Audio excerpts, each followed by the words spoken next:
Alors là, ma petite Smarty, comme il ne me reste que 2 balles suite aux 2 parcours de Falgos, eh bien, je vais les diviser par un quart pour en avoir plus. Diviser par un quart? Mais c'est du délire, mon pacalou, c'est du pur délire. Ah bon? Eh bien, je ne crois pas.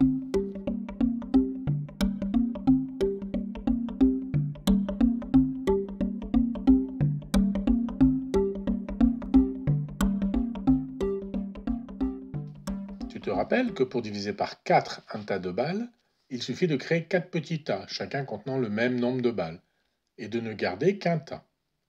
Si je divise un gâteau en 8 parts, eh bien je le divise en 8 morceaux, si possible la même taille, et je peux manger une part, un des 8 morceaux. Oui, tu fais ça aussi avec mes croquettes. Tu divises tout par 2 et c'est Cassou qui en profite trop. Oui, oui, c'est vrai. Mais en même temps, ce sont vos croquettes à tous les deux. Alors la question est maintenant, puisque je peux diviser un tas par 4, cela voudrait dire quoi de diviser par un quart? Eh bien voilà le raisonnement. Diviser par 4, ça revient à multiplier par un quart, car 4 fois un quart, ça fait 1. On dit que 4 et un quart sont des nombres inverses, car leur multiplication donne 1. 5 et 1 cinquième sont inverses, car 5 fois 1 cinquième égale 1. 7 et 1 septième sont inverses, car 7 fois 1 septième égale 1. Je ne te suis pas là. Alors c'est peut-être plus facile de le comprendre dans l'autre sens. Imagine que je multiplie une quantité de balles par un quart.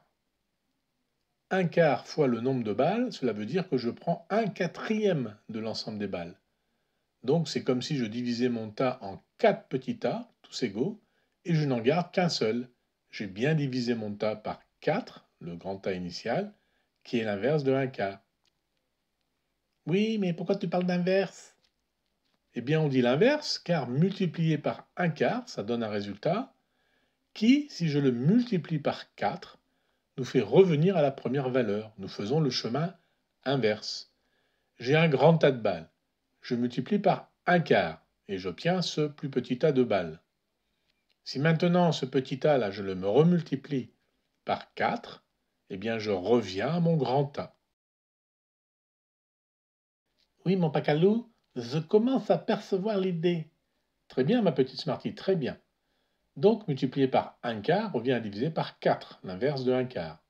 Ou, dit dans l'autre sens, qui est plus simple, diviser par 4 revient à multiplier par l'inverse de 4, qui est un quart. Oh, mon pacalou, je commence à comprendre où tu m'amènes. Diviser par un nombre, ça revient à multiplier par son inverse. Donc, diviser par un quart, ça revient à multiplier par l'inverse de un quart qui vaut 4, c'est ça? Exactement, Smarty. Tu portes décidément bien ton nom. Et donc, mes 2 balles divisées par un quart, ça donne quoi? Eh bien, 2 que divise un quart, c'est 2 que multiplie l'inverse de un quart. L'inverse de un quart, c'est 4. Donc, c'est 2 fois 4 et ça fait 8. Bravo! Bon, là, je vais diviser mes croquettes par un tiers. Comme ça, cela en aurait 2 fois plus. Et il en restera pour 4 sous.